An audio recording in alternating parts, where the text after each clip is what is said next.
কখনো কি ভেবেছ একটা নির্জন মরুভূমির মাঝে, যেখানে সূর্য ডোবার পর মানুষ যাওয়ার সাহস পায় না, সেখানে যদি লুকিয়ে থাকে এমন কিছু যাকে আমরা দেখতে পাই না, কিন্তু সে আমাদের দেখে?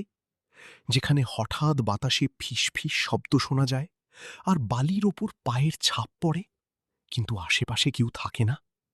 আর যদি একটা গরিব পরিবার নিজেদের অজান্তেই সেই রহস্যের মধ্যে জড়িয়ে পড়ে।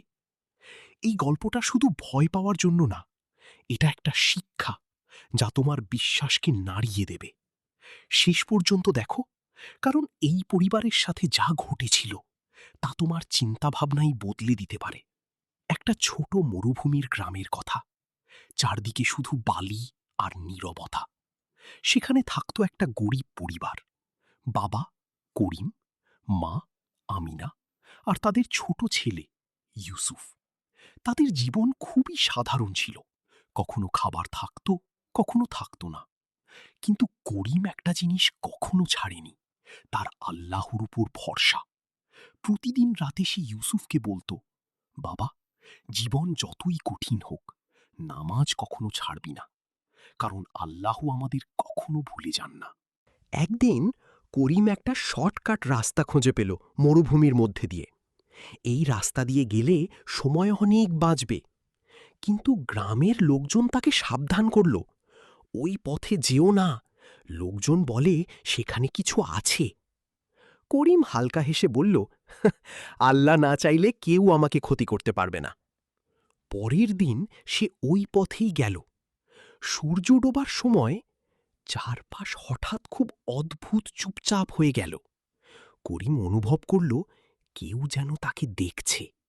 হঠাৎ ঠান্ডা একটা বাতাস বয়ে গেল, আর সে একটা ফিসফিস শব্দ শুনল, তুমি এখানে কেন এসেছ? করিম থেমে গেল, কিন্তু ভয় পেয়ে পালায়নি। সে ধীরে বলল, আউযু বিল্লাহি মিনাশ শাইতানির রাজিম। হঠাৎ সবকিছু শান্ত হয়ে গেল। সেদিন করিম নিরাপদে বাড়ি ফিরল। কিন্তু এরপর থেকে অদ্ভুত কিছু ঘটতে শুরু করল। ইউসুফ রাতে ভয় পেয়ে উঠত, বলতো সে ছায়া দেখেছে। আমিনা শুনত ঘরের ভিতরে কারো হাঁটার শব্দ। আর করিম প্রতিদিন একই স্বপ্ন দেখত, মরুভূমির একটা ছায়া তাকে ডাকছে। একদিন করিম বুঝল এটা শুধু ভয় না, এটা একটা পরীক্ষা।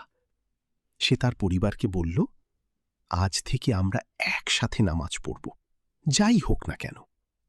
সেদিন রাতে তারা মন থেকে নামাজ পড়ল।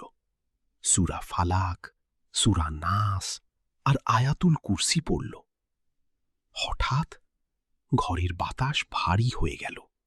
একটা গম্ভীর কণ্ঠ শোনা গেল, এই জায়গা ছেড়ে দাও, না হলে পরিণাম খারাপ হবে। ইউসুফ কাঁদতে লাগল। আমিনা তাকে জড়িয়ে ধরল। কিন্তু করিম, সে দৃঢ়ভাবে দাঁড়িয়ে বলল, আল্লাহ আমাদের জন্যে যথেষ্ট, তিনি উত্তম রক্ষাকারী। ধীরে ধীরে সেই কণ্ঠ দুর্বল হয়ে গেল, আর একসময় পুরোপুরি হারিয়ে গেল। সেই রাতের পর সব কিছু বদলে গেল। আর কোনো ছায়া না, কোনো শব্দ না। তাদের ঘরে ফিরে এলো শান্তি। করিম বুঝতে পারল আসল পরীক্ষা ছিল তাদের ঈমান। এই গল্পটা অনেকটা সেই জনপ্রিয় গল্পের মতো, কিন্তু এখানে সবচেয়ে আলাদা বিষয় হল একটা গরিব পরিবার তাদের বিশ্বাস দিয়েই ভয়কে জয় করেছে। শিক্ষাটা খুব সহজ। তুমি যেখানে থাকো, যে সমস্যাতেই পড়ো, যদি তোমার আল্লাহর সাথে সম্পর্ক মজবুত থাকে, তাহলে কেউ তোমাকে ভাঙতে পারবে না। কারণ অদৃশ্য জগতও ভয় পায় সেই মানুষকে যার ঈমান শক্ত। যদি গল্পটা তোমার ভালো লেগে থাকে, তাহলে ভিডিওটিতে লাইক দাও, আর এমন আরও ইসলামিক গল্প পেতে সাবস্ক্রাইব করো।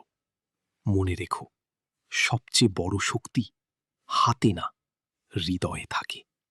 এটা ছিল শ্যাডো গ্রুপ, তোমাদের জন্য সত্যিকারের অর্থবাহু গল্প নিয়ে।